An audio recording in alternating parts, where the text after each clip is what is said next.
right, everybody, what's going on? We actually made it to episode 2. Yeah, it's kind of crazy, but we did it. So, welcome to episode 2 of the Drew Stevens Show. Look, again,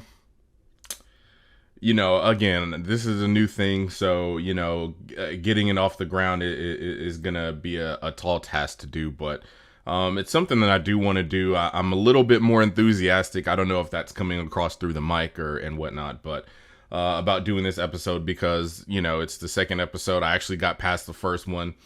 Actually wasn't feeling all that well today and was debating whether or not I was even going to do a second episode, but I'm like, you know what? I don't want this just to be like a one and done thing. So I decided, I'm like, you know what? I'm going to trooper through it today, and we're going to go ahead and get another episode out there. Again, taking it one episode at a time. The quality of each podcast episode is definitely going to get better with time. Some people have the resources and whatnot to kind of throw to have high production quality podcasts right off the bat. Some people have to work for it, so we're gonna get there. Things are gonna get better. But you know what, unlike the first episode, today we're actually going to have topics to talk about, which things have been happening over the past week and whatnot. Not huge things, but just some things that throughout the week I was kind of like, you know what, I think I want to kind of give my opinions on and talk about these things. So we got a few topics today that we're going to discuss. We're going to go over the Book of Boba Fett, the Disney Plus Star Wars show coming out later this year. Some new stuff coming out of there. It's supposedly going to be really grittier than, The Mandalorian. So we're going to talk about that. Also, more Star Wars. They just came out with their new teaser trailer for Star Wars Visions, which is, Star Wars' attempt to try to get into anime. I had an anime phase, but I'll talk more about that. I'm not currently into anime, but I did have a phase, so we'll talk about that. They just dropped that. See, what that, how I kind of think about that. Got some DC stuff I want to talk about, just to kind of, because, over the week I was kind of thinking about DC's movie slate. They're not just for this year, because they only have one movie coming out this year, but their movie slate for next year and just how awesome I thought it was. So I just want to give my thoughts on that. Plus, we actually have some Marvel news, some Marvel controversy. Perfect Marvel actually has some controversy because, not everybody likes every single Star Wars movie. So I'm going to give my opinion on all this stuff that's been going around with Steven Dorff and what he's had to say about Black Widow, which releases tomorrow, I believe, July 9th. So we'll talk about that. But first, I kind of wanted to talk about some new stuff that's coming out of not really new, but stuff that's coming out of the Book of Boba Fett, which is a stunt performer, Brendan Wayne, has said that the Book of Boba Fett will be grittier than Mandalorian. That's interesting to know. He used the phrase, it's going to be all killer, no filler. Now look, I am a Star Wars fan. I did watch The Mandalorian. I watched all 2 seasons of it. I thought The Mandalorian was absolutely fantastic. Look, Disney Plus or Disney and Star Wars.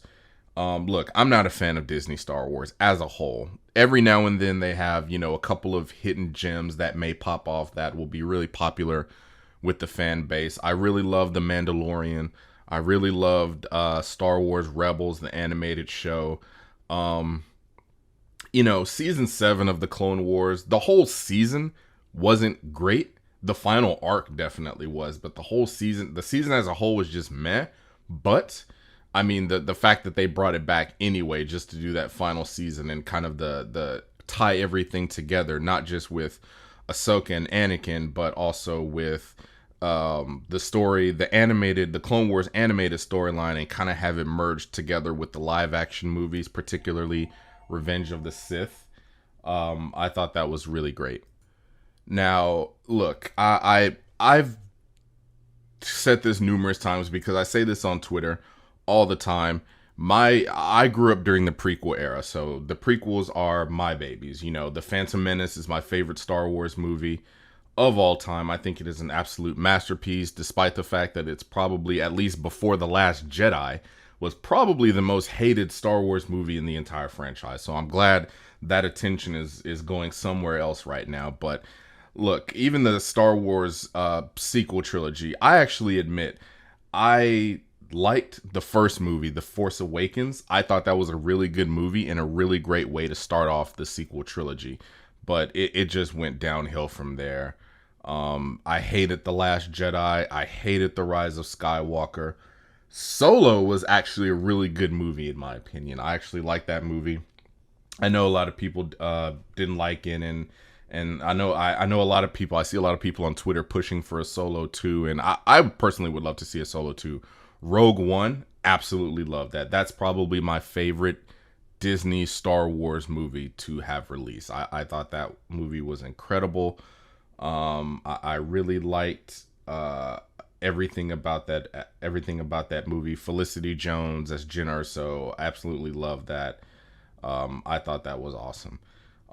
But since then, since the movies have ended, everybody, Star Wars, and also, as we all know, the MCU, they're putting a lot of stock into these TV shows. And, we had the first Star Wars live action TV show, The Mandalorian, that was, put on by Jon Favreau and Dave Filoni. And I'm like, you know what? When they first came out with it, I said, you know what? It's a cool concept, because definitely in the Clone Wars, the Mandalorians were definitely one of my favorite parts of that animated series. The Mandalorians, Pre Vizsla, Bo-Katan, Death Watch, all those guys. I really love that. So Mandalorian was really good. Season 1 was awesome.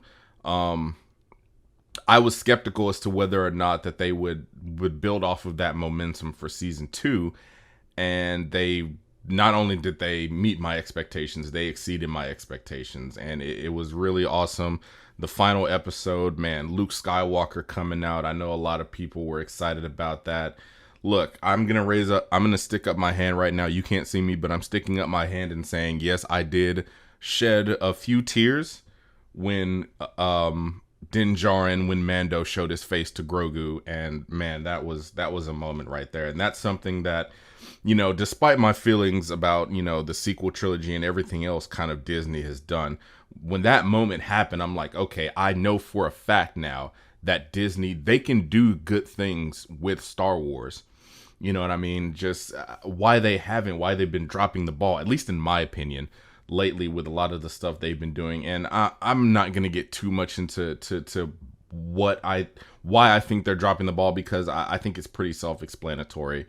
Why, considering the state of Hollywood in the year 2020 and 2021, how everything is political and whatnot. So but I don't want to go into detail in that, because that's a topic for a whole nother day. But at the end of Mandalorian season 2, we got a couple episodes. We had Boba Fett, who was teased in the very first episode of season 2.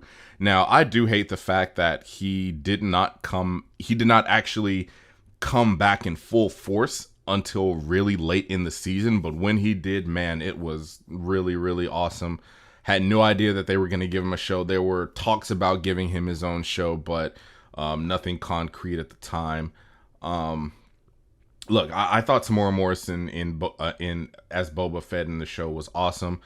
I did have one gripe, which honestly, it's one thing. I understand why they did it in The Mandalorian, because we were fresh off of seeing Boba. He just got his armor back. He'd gone without his armor for all those many years after getting out of the Sarlacc pit, and whatnot. So there was one thing I did not like about Boba Fett, and it's something that it may seem like kind of a nitpick, but it's just one of those things where I was just like, and that was, I realized Tamora Morrison probably hasn't worked out in a while.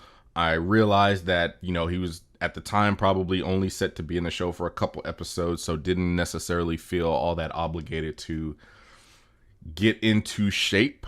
But man, as cool as he looked in that armor, every time I saw the man's beer belly, his beer gut, it just took me out of it. Like, like the big bulge in his stomach, like his suit barely fit on him, and that was probably my only gripe with the show. Other than that, it was awesome. But you know what? It's a minor gripe, so that's one thing that I am hoping that maybe, I don't know, maybe now that he got his own show, he's getting, more into shape for the role, but we'll see. So yeah, end of season 2, they teased he was gonna have his own show. Him and Fennec Shand, the bounty hunter, they were both gonna have their own show. At the end of season 2, you saw them go into Jabba the Hutt's palace and whatnot, and kind of take over the palace. Now it's kind of his palace in the wake of Jabba's death in Return of the Jedi. So look, when I hear that Book of Boba Fett is going to be grittier than The Mandalorian, look, The Mandalorian was already a fairly, I would have never looked at Mandalorian as gritty until someone actually brought it up. But you know what? Now that I think about it, it did have some grittiness to it. And me personally, not just when it comes to Star Wars shows or, or comic book shows, I personally like dark, gritty stuff. You know what I mean? And I'll get more into that whenever we, discuss the DC films and stuff like that. But that's personally what I like. So when I hear that Book of Boba Fett is going to be gritty, not just gritty, but grittier than The Mandalorian, I think to myself, I'm like, this is music to my ears, because this is the kind of stuff that I like. You know what I mean? So I'm excited for this Book of Boba Fett. Seems like it's gonna be really, really awesome. Can't wait to see Boba Fett regularly on every single episode, with his own show and whatnot. And who knows, maybe some surprises in the show and whatnot. So we'll see what happens. As we know, bounty hunting is a complicated profession, but not only that, there are a lot of famous bounty hunters in the world of Star Wars. Like I said, Boba, Fennec Shand, I hope I'm pronouncing that right.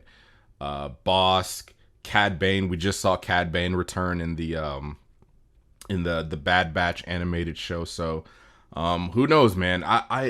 You know what? I wonder if Cad Bane were alive during this time period, I wonder how they would possibly bring together a live action version of Cad Bane. I wonder how that would go. I wonder, because I think that would be a pretty interesting project and thing to bring to life on the big live action screen, because I had my reservations on how they would bring Ahsoka Tano, and how they would bring her back, her being a specific species, her being a Togruta female, and her with her Leku and everything, because I believe her species, as they get older, their Leku, which are those things on the side of their heads, grow longer. So I was wondering how they would bring that. I think they did a really good job with that during Mandalorian season 2 with Rosario Dawson and everything. So I thought that was cool. So I think that would be interesting to find out how that would go. So Book of Boba Fett, look, I'm excited about that. Right now, we have the animated Bad Batch going on right now, and it's a good show. It's good. It's something to hold us over in the world of Star Wars until we do indeed get the Book of Boba Fett. But once Book of Boba Fett, man, I'm sorry, there's nothing better than live action stuff. And if we're not going to get Mandalorian until possibly next year, and then who knows even next year, because we have other projects. They have other projects in the works at Lucasfilm, like the Kenobi show, like the Cassian Andor show, which I still don't understand who's asking for a Cassian Andor show, but whatever. Obviously the Ahsoka Tano show and everything. So when we get Mandalorian season 3, who knows, but they have good shows in the works. Book of Boba Fett is one of those awesome shows in the works, and so we're not gonna have to wait too much longer for that. So I'm excited about that, and it being gritty, I mean, come on, bring it on. I absolutely love to hear stuff like that. So continuing with Star Wars, also over the weekend, so Star Wars is now trying to dip their toes into anime, right? So they have a new series of short films called Star Wars Visions, which is going to be Star Wars' attempt to kind of dip into the anime genre. Now, look, I had an anime phase. I'm solely a comic book guy right now. I love comic books. I have a huge comic book collection. Absolutely love my comic books. I currently only watch and collect one anime slash manga, and that's Naruto. And I've always loved Naruto. I have all 72 volumes of Naruto. I really like the show. I really love the show Naruto. But other than that, I would not necessarily call myself an anime watcher. I had an anime phase a long time ago. I actually had a coworker get me into anime, and I watched shows like Tokyo Ghoul, My Hero Academia, Death Note, what was Akame ga Kill, all that. And you know what? Anime was good. It was really good. I'm not sure why I stopped watching anime. I started to get more into comic books, and for whatever reason, I just kind of felt like, maybe I can't. It was hard for me to be into comic books and also stan, anime and manga as much as I did. Well, actually, no, I'm lying, because back then I watched the anime. I did not read manga at that time because I still wasn't really into manga. But the more I got into comic books, I started to kind of leave manga and anime alone. I just recently picked it back up because I've been super into Naruto. I've always been interested in Naruto, but never actually jumped into watching it, mostly because, number one, I never knew where to watch it, like what channel it came on, but I never bothered to do the research in terms of, what channel it would come on. But then number two, like I said, I'd gotten so much more into comic books and whatnot. So, but yeah, so Star Wars is coming out with a new short story, Star Wars Visions, and I saw the trailer for it, and it's coming in September 22nd of 2021. It's going to be 7 episodes long, and I'm looking here, they actually have the names of the 7 episodes. So they're going to be, kind of short stories, and there are going to be 7 of them, with the first episode called Kamikaze Doga, which apparently means the duel. Geno Studio Twin Engine, which means Lop and Ocho. I'm not sure if I'm reading this right. Tattoo. Okay, so first episode's the duel. Okay, I see. So the first episode's called the duel. Second episode's called Lop and Ocho. Third episode's called Tatooine Rhapsody. The fourth episode is called The Twins. The fifth episode is called The Elder. Sixth episode is called The Village Bride. Seventh is Akakiri. The next one is called Tobi. And then the ninth Jedi is going to be the last short project. Now, look, I'm looking at the trailer, and, the art style is one of those things that it doesn't bother me what the art style is, because anime, in my opinion, has always had really good art style. And you know what? Despite the maybe crappy storytelling that Star Wars has done since they've been picked up by Disney, we all have to admit that their animation is on point. I mean, they're Disney. They obviously have the money to throw the best animation at a project. It's kind of weird because these lightsabers, I'm looking at these lightsabers, and I see in this still on this trailer right here that one guy has a lightsaber and his blade kind of looks normal, like that normal cylindrical type blade that you would normally see in Star Wars. But then he's fighting a guy who has a lightsaber, has 2 lightsabers, but his lightsaber blades resemble more of the traditional katana look. They're kind of flat blades with a sharp point at the end and whatnot. So I'm not going to lie. When I see that, initially when I see that, it takes me out of it, because that's something that we've never seen in Star Wars. This is something that I feel is going to be really, really different, because there are going to be a lot of things that obviously take inspiration from Star Wars, but with that Japanese twist. And honestly, we've never seen that before. So I don't know how not just me, but how anyone else is going to react to, how this is going to look. Story-wise, I always like to give new projects, even with Star Wars, even with Disney Star Wars, I always like to give them the benefit of the doubt. I don't necessarily like to jump on the hate train and automatically dismiss anything Star Wars as bad simply because it's attached to Star Wars and it's attached to Disney. You know what I mean? I'm not saying Star Wars Visions is going to be awesome, but I do want to watch it first before I give my opinion on whether or not it's good. But it does look promising. It does look good. Again, man, I specifically also want to know like how the fighting is going to go and whatnot, and if they're going to take like those kind of like pandering cuts, those kind of pandering like slow-mo cuts that we see a lot in anime, if they're gonna adapt that into the show. Look, this is really different. This is like a really different avenue for Star Wars going in this direction. I think they see nowadays the popularity of manga and anime, and I do know a couple anime shows out there, a couple new poppin' animes out there, like Demon Slayer, Jujutsu Kaisen, stuff like that. So, they see the popularity with anime and whatnot, and I guess they want to dip their toes into it. One interesting thing that I do want to wonder is if they are going to, if this show, Star Wars Visions, is going to go past, just these initial episodes and these initial short films. If they're going to go past that, are they going to consider actually getting into not just the anime game, but also the manga game and turning this series into a manga itself? Because that, again, that's another thing that Star Wars has yet to do. Or at least as far as to my knowledge, they have not ever dipped into the manga game. So this could be something, a way for Star Wars and Disney to expand the brand and everything. And again, I'm going to give it the benefit of the doubt. Not saying it won't be bad, because it still very much could be hot trash.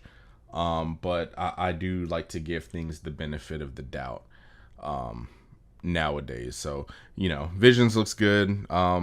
Excited to see more. Excited to see an actual trailer, like an actual trailer from an actual episode, because really this one right here is more of just like a special look, just kind of going over, how the show came to be developed and a lot of the creators on the show and how they designed the world and the characters and kind of like where they were taking inspiration from to develop this new series and whatnot. So I think it'll be, something interesting. And man, if Star Wars can nail this, that would definitely be a win in their column, because right now Star Wars needs all the wins that they can possibly get.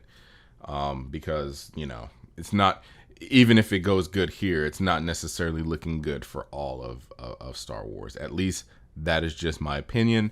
And that's why I'm talking right now and on this podcast strictly to give my opinion. So that's what I think about that. All right. So over the last couple of days, I've been kind of thinking, so I am a DC fan. I would consider myself a hardcore DC fan. I love the movies. I love the TV shows. I'm going to say it again. I love the comic books. I have over 200 comic books at my house right now.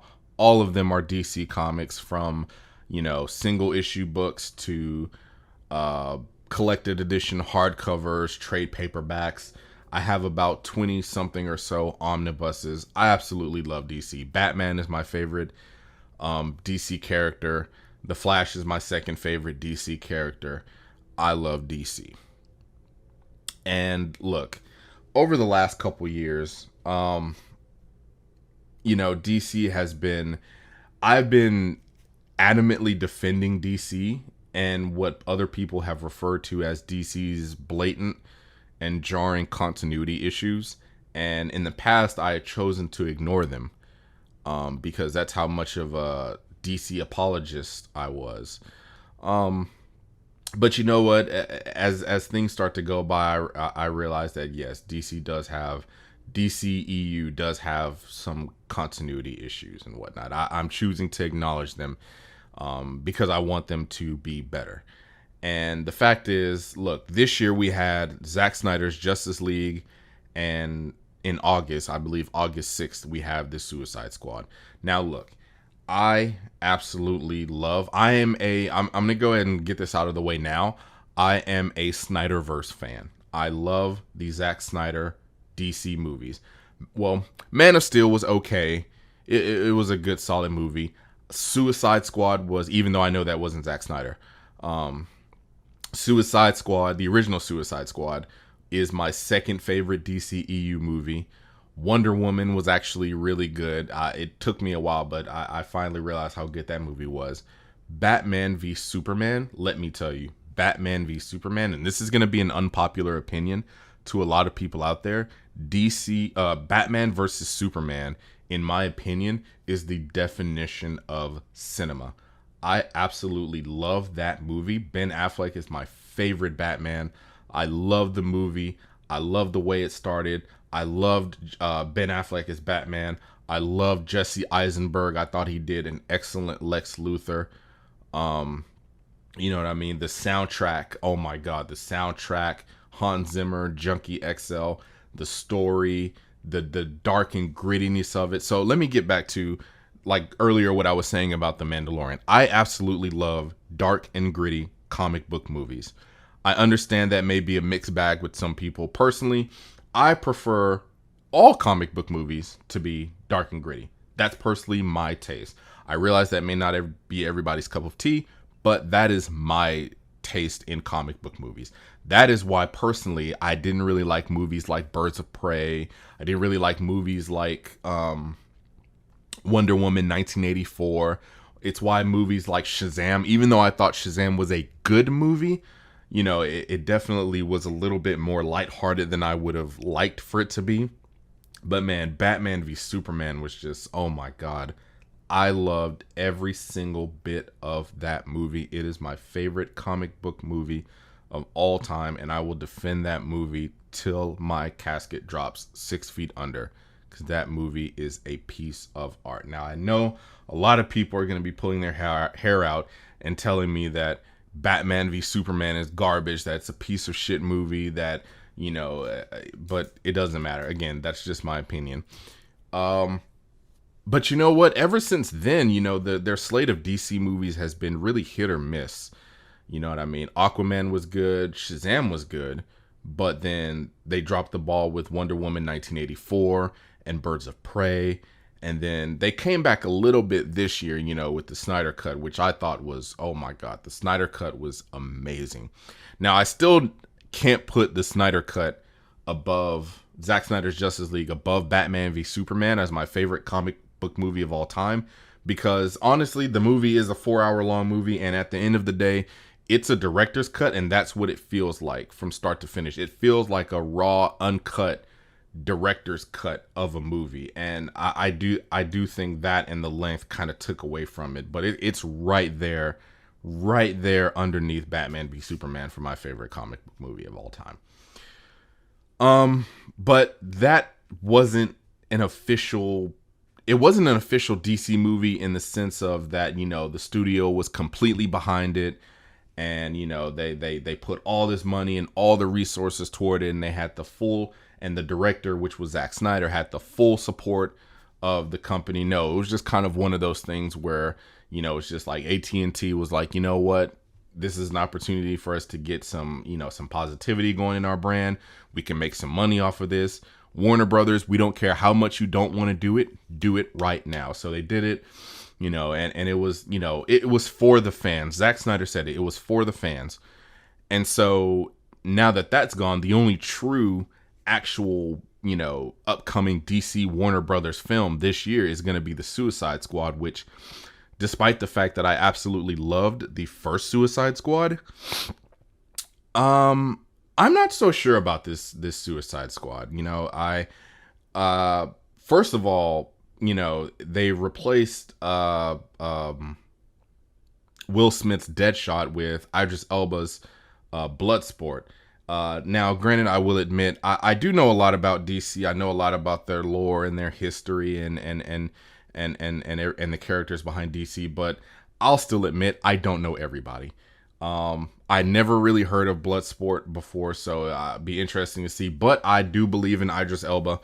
I think he's an incredible actor and whatnot, so I have confidence in him. But other than that, you know, it's an intriguing film because it's meant to be sort of a soft reboot, but, it's still going to be part of the DCEU. Now, I will admit, I was excited because I'm like, I thought the concept of James Gunn, who is going to be over this film, who did the Guardians of the Galaxy films, is taking, he really scraped the bottom of the barrel for the characters in this movie. I mean, who do we got in this film? Mongal, Weasel, Polka Dot Man.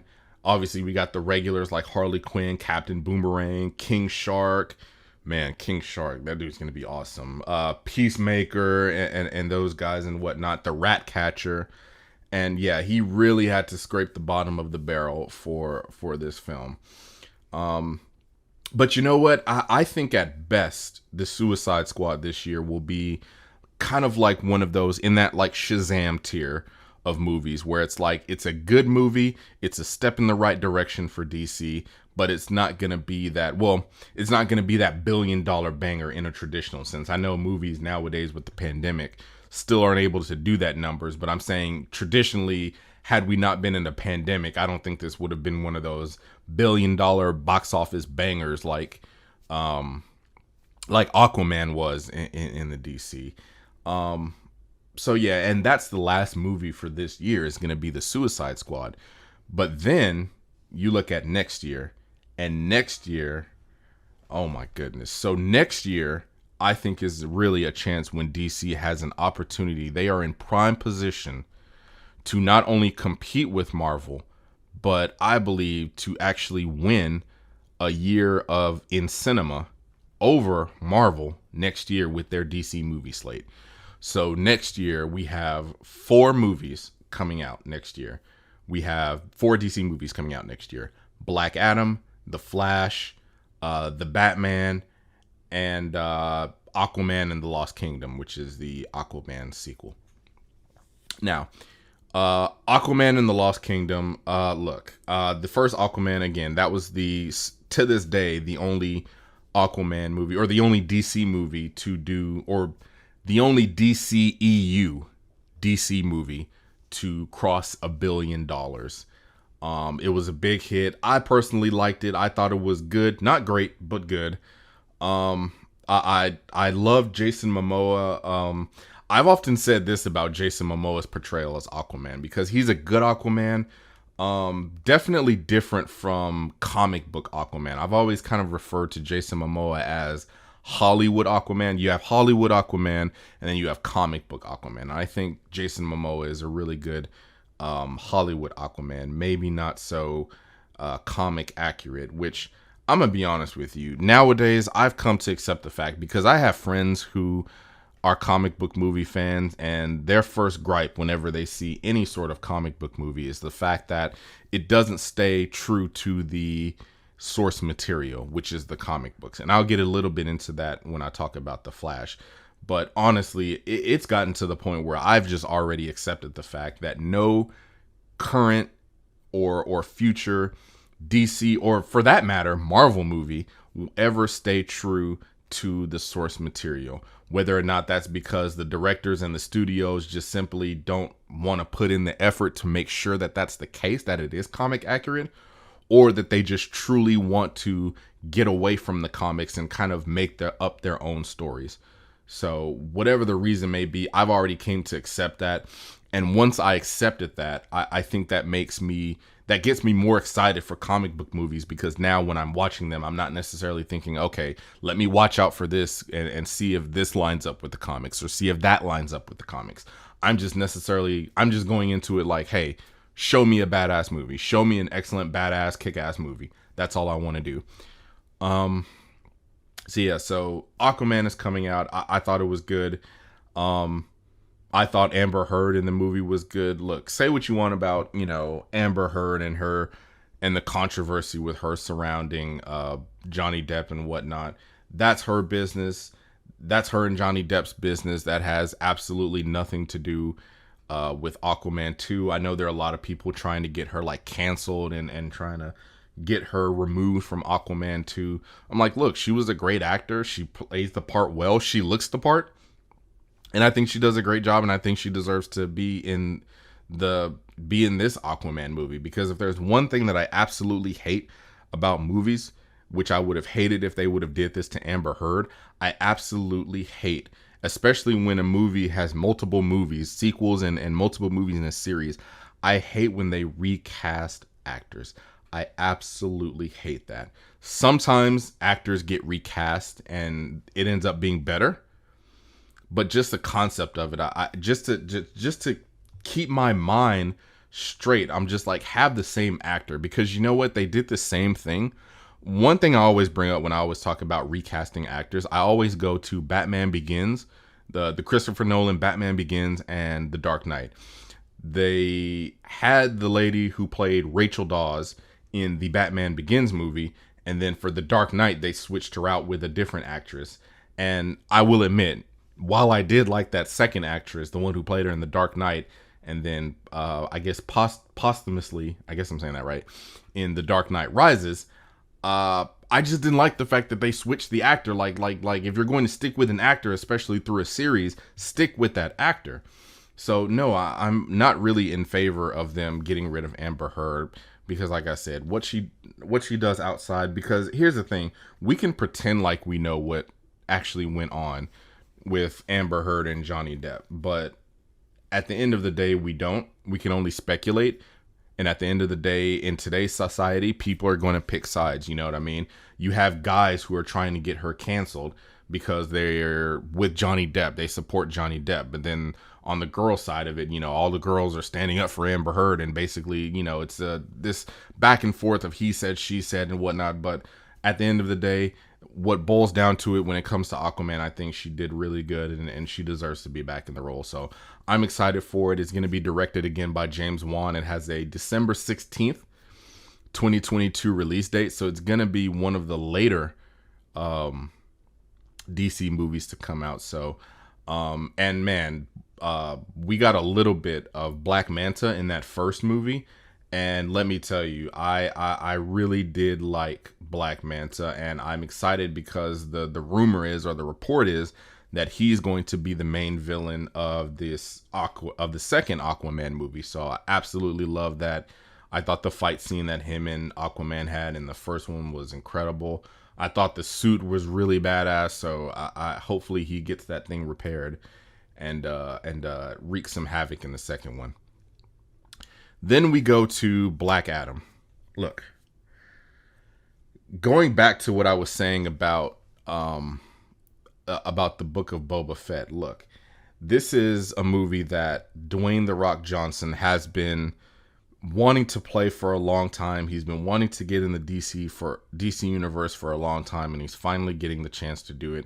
And I could not be more excited about this. They said from the get-go about how dark, about how epic, gritty, just brutal this movie is going to be. And as I said earlier, that is absolutely music to my ears, because number one, you have, not only do you have the character of Black Adam, you have Black Adam being played by an iconic Hollywood actor in The Rock. Look, for parts like Zachary Levi in Shazam, and Ben Affleck playing Batman, and Henry Cavill playing Superman, you know, those guys, they all had to get into shape, they all had to put on some muscle, but still and yet, you know, they had to have some level of padding in their suits to kind of portray this superhero look, which really intrigues me about The Rock playing Black Adam, because as we all know, The Rock doesn't have to get swole for a part. The man stays swole like 24/7. He stays in that shape. The shape that guys like Zachary Levi and Ben Affleck have to get in to play a superhero is the same shape that The Rock stays in 24/7, even when he's not doing any movie at all. So, and look, you know, he said that he's been wanting to play this role for a long time, that he's going to get in the absolute best shape of his life. And you know what? The few pictures that he has shown of himself kind of getting into shape and what his physique is gonna look like absolutely has me hyped for this movie. I mean, honestly, I feel like if they wanted to, they could literally have him wear his suit. They could make it a skin tight suit. He's the one guy I think who could pull off a super suit with no padding and still look buff and heroic. So that's absolutely awesome. He's also a big advocator of the Snyderverse and everything. He's a big advocate of having Henry Cavill come back as Superman. He said he's wanted to fight Superman for the longest. So I think this is going to be an absolutely epic movie introducing the Justice Society of America. You know, we're going to have him. We're going to have Atom Smasher. We're going to have freaking Hawkman. I love Hawkman. I believe he's one of my top 10 in my top 10 favorite DC characters. Absolutely love Hawkman, and I'm excited to what Black Adam could potentially set up in terms of future films. But then also, you know, I would like to know where exactly, because I believe Black Adam is going to be in the DCEU. I believe that's a DCEU film. So I'm excited for that, man. That is going to be a movie. That right there, if it weren't for one of these new other two movies that I'm about to talk about, I would say that would probably be the, under normal circumstances, if we weren't in a pandemic, I feel like combination of that movie plus Flash, I feel like those two would be movies that I would really say would have a chance to break that $1 billion mark for DC and whatnot. So speaking of the Flash, so the Flash is the next movie. So and Black Adam has a release date of July 29th, 2022 so far.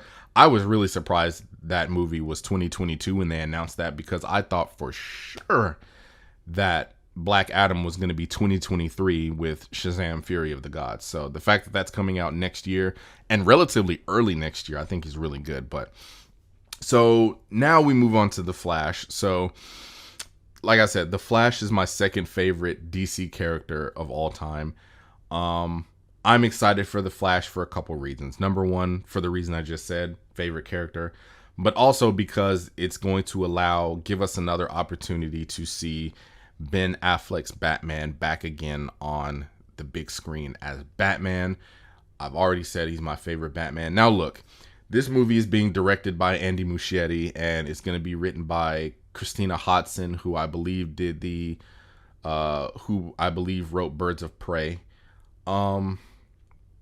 Look, early on when this movie was early in development, there was a lot of people going around, including the director, who were saying that this was basically going to be a live action adaptation of Flashpoint. Now, me personally, I have both seen the animated Flashpoint, Justice League Flashpoint Paradox film. I have also read the Flashpoint comic book. And as time went by and they started announcing all these different castings and whatnot, it slowly started to occur to me that this movie isn't really Flashpoint, because let's look at the thing. This movie is confirmed to not have Henry Cavill Superman in it. It is confirmed to not have Cyborg in it. Early on, there were reports that James Dean Morgan, who played Thomas Wayne in that brief cameo in Batman v Superman, that he was going to be renewing his role and playing Thomas Wayne in this movie. And that's not the case. So no Thomas Wayne Batman. And then on top of that, we have no idea what the plot of this movie is. And there has been no mention of what I feel like should be one of the main villains in this movie, and that is Reverse Flash. So we have no Superman, no Cyborg, no Thomas Wayne Batman, and no mention of Reverse Flash, at least not yet. How can that be a Flashpoint movie if you don't have one? And it's not like you have to, in my opinion, you have to have all four of those. You can't just have two or one or three, all four of those, or else this is not Flashpoint. Now, after the whole controversy with Ray Fisher came out and he was basically supposedly written out of the Flash movie, and then, you know, they said that they were going to be doing Supergirl for this movie, and then we just got the recent casting of Sasha Calle as Supergirl, and then the set photos of her leaked online, which personally I think she looked amazing in her suit. I think Sasha Calle looked incredible. I like the suit. I like that it's a unique suit to her, and that it doesn't just directly rip off Henry Cavill's suit. in the set photos that were leaked, they showed her hanging from a harness with no cape, which I know a lot of people were like, where's the cape? And everyone was like, oh, they're just going to CG on the cape. Honestly, I think she would look awesome without a cape. I think they should maybe consider, however, I don't think they'll actually do it. I honestly believe they should consider doing her character without a cape. I think she'll look really good like that, but I don't think they're gonna do that. But I personally like that. I don't believe, like many people have speculated, I don't believe her Supergirl is going to be Kara Danvers or Kara Zor-El Supergirl, more along the lines of Laura Lane Kent Supergirl, which I'm completely fine with. I've said it before. I'm not necessarily expecting comic book movies to be 100% comic book accurate. That makes it better for me. That makes the experience better for me. So I'm not necessarily expecting that. But look, over the last couple months, as more of these castings have gone by, they've made it a point to not necessarily refer to this film as a Flashpoint film, but that is going to take aspects of Flashpoint. And I'm like, okay, I think that's more acceptable than just calling this a straight up Flashpoint film, because that's just not true. No Superman, no Thomas Wayne, no Cyborg, and no Reverse Flash. This is not a Flashpoint film. You can't have a Flashpoint film if you don't have all four of those people in your film. That being said, I still am super excited for this movie because I personally love Ezra Miller's Flash, even though we have not gotten much of him. I've heard a lot of people mock his running, the way he runs in in the Justice League movie and everything, and all the stuff that he's been in. I personally don't mind the way he runs as long as he stays consistent with it. You know what I mean? Every single speedster, has their own particular running and the way they run. I'm sure that people make fun of the way Grant Gustin runs as the CW Flash in the CW Arrowverse shows. So I'm sure people mock him for the way he runs. So, I mean, it is what it is. People are going to find stuff to mock. But I'm personally excited. We get Ezra Miller's Flash back in his own film now. We get Ben Affleck's Batman, which this is going to kind of be his swan song. This is kind of going to be his exit from the DC universe. So hopefully they do him right. Like Christina Hodson, please do him right. Andy Muschietti, please do him right, because he deserves at least that. He doesn't deserve the Henry Cavill treatment or the Ray Fisher treatment. So, plus Warner Brother has swore, because again, Warner Brother has heard all the people talk about their continuity issues and how bad it is. So this is a chance. DC has sworn on their lives that the Flash is going to explain the continuity, explain the multiverse, and make the DCEU make sense. So again, I'm going to give them the benefit of the doubt. We'll see how this goes. We'll see if they can actually pull this off. And then last but not least, we have the final DC movie. Oh, and The Flash is releasing November 4th, 2022. And then that leaves us to the final movie that's coming out next year, which I think is going to be an interesting one, and that is the Robert Pattinson Batman movie. Now, it's always interesting when a new Batman comes out, when a new Batman movie comes out, because Batman is the most popular, recognizable superhero in the entire world. Only person that comes close to that is Superman. And anytime Batman is mentioned, anytime there's anything Batman related, it's going to draw eyes. It's going to draw attention. And a few years back when Robert Pattinson was cast as Batman, you know what I mean? I myself, I was skeptical because I had never seen Robert Pattinson in anything. I'm not even going to say like, oh, I've only seen him in Twilight. I've never even seen Twilight before, because obviously I'm not a fan of vampires and werewolves and whatever shit Twilight is. So I've actually never seen him act, period. But I've seen snippets of Twilight and whatnot. But so when I heard that he was cast as Batman, obviously the first thing I thought, I was like, the Twilight guy? Really? I'm like, okay. I mean, I guess, but look, and then, last year at DC Fandom, they announced the first trailer for Batman, and from the trailer and from what everything that we've gotten from that movie, that gives me it gives me Christopher Nolan Dark Knight trilogy vibes. This seems like Christopher Nolan's Dark Knight trilogy part 2, just with a different actor. Now look, I liked Christian Bale's Batman, his portrayal of Batman. I liked it less once I saw Ben Affleck's Batman, because I figured that Ben Affleck was the definitive Batman, and he is in my eyes. Because look, Christian Bale's Batman was good. The first bat suit that he used in Batman Begins, I wasn't a fan of it. I thought the suit was ugly. His suit that he used in the second and third movie, I thought was really good.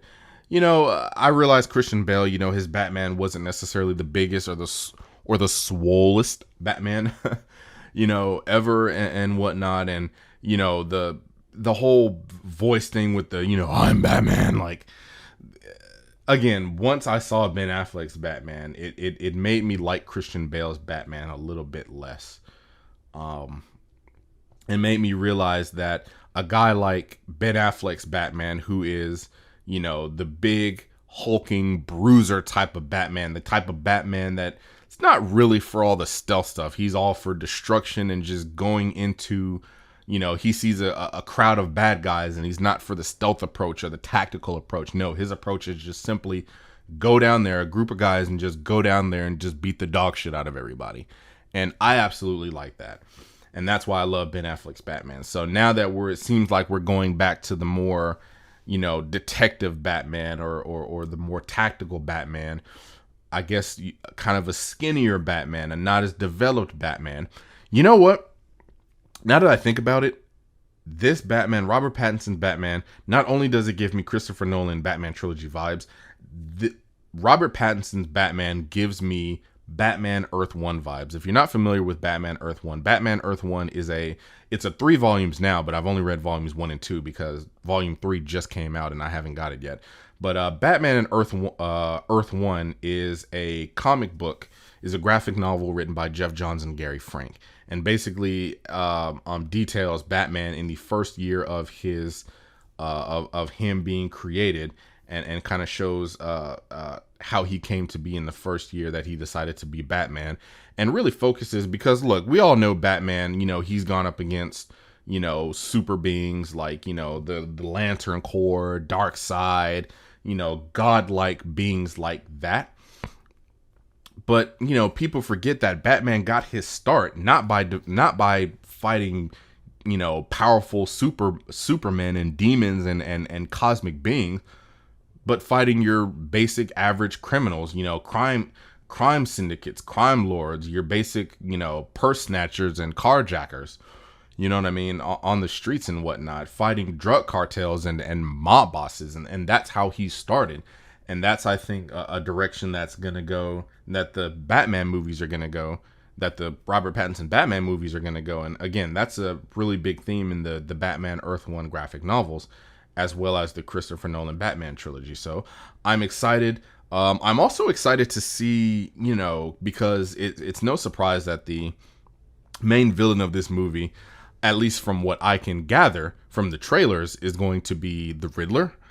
Look, the Riddler in the past has always been seen as, kind of like the butt of the joke, a C-list villain and whatnot. So again, this seems like more of a dark, sadistic, kind of cerebral take on the Riddler. So I'm excited to see what a dark and extremely determined Riddler looks like. You know what I mean? So, and we're going to get a couple other villains, Catwoman. I don't know if she's going to be a hero or villain in this movie. I mean, from the trailer, she looked like she was stealing something, so you never know. She may be half hero, half villain. We don't know. Colin Farrell, he's supposed to be playing the Penguin, so we'll see how he does as Penguin and whatnot. And then obviously there's going to be, the whole crime family element in the movie with I believe it's going to be, because Batman has two crime families, or two major crime families, the Falcones and the Maronis. I believe in this movie it's going to be the Falcones. So we'll see how that's going to go. But that's all four of these movies for next year, I think, really have potential to be DC's best movie slate that they've had in a year. And I really think they have a good chance to compete with Marvel. Like I said, Black Adam, Batman, The Flash, Aquaman. Under normal circumstances, under normal pre-pandemic circumstances, all of these movies should be bangers. They should all be awesome. And the fact that we get all four of these movies in the same year is absolutely incredible. And again, I do think it should help DC compete with Marvel. And speaking of Marvel, last topic, I'm not going to talk about it too long, but last thing, there is some controversy in Marvel. So yes, Marvel has some controversy. Yes, the all perfect Marvel Cinematic Universe that can do no wrong, that everybody loves, that every single movie is perfect and so much better than the DC universe. Yes, that Marvel. Yes, I'm being sarcastic because I don't think Marvel's all that great, but whatever. So I'm sure we all know that Marvel's Black Widow releases tomorrow. That's going to be Scarlett Johansson's solo Black Widow film. And recently, Steven Dorff, who was in the original Blade movie long ago, basically came out and basically blasted not only Scarlett Johansson, but basically any and everyone connected to this movie for Black Widow. I guess now I have no idea if Steven Dorff has actually seen this movie. I would like to, some people were saying that he hasn't even seen the movie. I would like to think he has, because if he's making these comments without having actually seen the movie, then that is kind of bad. And I mean, he should kind of do his due diligence and do his work before commenting on the movie. But I mean, he had some not so nice things to say about the Black Widow movie. So he was talking with a newspaper doing an interview with The Independent, and basically he slammed Black Widow. So basically this is exactly what he said. So he basically said, "I still hunt out the good shit because I don't want to be in Black Widow. It looks like garbage to me. It looks like a bad video game. I'm embarrassed for those people. I'm embarrassed for Scarlett. I'm sure she got paid $5-7 million bucks, but I'm embarrassed for her. I don't want to be in those movies. I really don't. I'll find that kid director that's going to be the next Stanley Kubrick, and I'll act for him instead." Oh, man. Look, I actually plan on watching Black Widow. And I am going to do a special podcast episode. By the way, I'm going to watch Black Widow, and I'm going to do a special podcast episode. A special podcast episode separate from the regular episodes that I do every Thursday, where this specific episode is going to be a specifically movie review episodes whenever a new movie comes out. And I plan on doing one for Black Widow. Look, again, I'm not a big Marvel fan. I've seen the first two phases of Marvel and only two of the phase 3 Marvel movies, that being Infinity War and Endgame. But look, it's hard for me to feel any sympathy for Marvel because, like I said, but when I brought this up about Marvel, I've always been fairly salty that everybody looked at Marvel as just this perfect cinematic universe, perfect movies. Marvel can do no wrong, and they've kind of, looked down upon the DC movies, and I don't really like that being a DC fan. I've tried to give Marvel some shots. I've tried to watch their movies. I actually have liked a couple of their Marvel movies, I will admit. Not all of them, but some of them. For example, I've loved pretty much all of the Captain America movies. All of the Captain America movies were awesome. Avengers Age of Ultron, which people were saying was not a good movie. I personally liked Age of Ultron. I liked it a lot. I hated all the Thor movies. I didn't like all the Thor movies. Thor: The Dark World, the first Thor. I'm just not a fan of Thor, to be honest with you. The Iron Man movies, I liked the first and the second one. The third one was meh. It was okay, but I've always I love Scarlett Johansson. I've liked her portrayals that she's done as Black Widow in these movies. You know what I mean? Again, in today's society, when you tell people that you're coming out with a MCU movie, a comic book movie centered around a female superhero, I guess Black Widow is a superhero, you call her a superhero, that's automatically going to garner some negative attention and some negative press simply because she's a woman, regardless of how good an actor she is or what her credentials are. That's always going to be the case. So it doesn't surprise me that people are already hating on Black Widow and Scarlett Johansson. Again, I'm going to give the movie the benefit of the doubt before I see it. I'm not guaranteeing that the movie won't be bad. It very much could be, again, hot garbage, but I'll reserve judgment for when I actually see the movie. But you know what? It's just kind of funny, seeing a person who is an actual actor who has worked in, yes, technically Blade is a Marvel character in a Marvel movie, but a lot of people, including myself, but again, I'm not a Marvel fan. I'm not a big Marvel fan, at least, didn't even know Blade was a Marvel character until a few years ago. I didn't know Blade was a Marvel character. So, but still, it's kind of funny to see someone who's actually been in a Marvel movie and just someone in general in Hollywood rip a movie like this. And you know what? I know he's getting some backlash for it, but to be honest with you, I'm surprised he's not getting even more backlash than he actually is. So that's actually pretty crazy to me. It's funny. I was watching the John Campea show a couple days ago, and he absolutely went off on Steven Dorff more than I thought he would, which I thought was really, really funny. Basically talking about, how Steven Dorff has no room to talk and calling him, a C-list actor. It's funny. He started off by purposely calling Steven Dorff Steven Dork.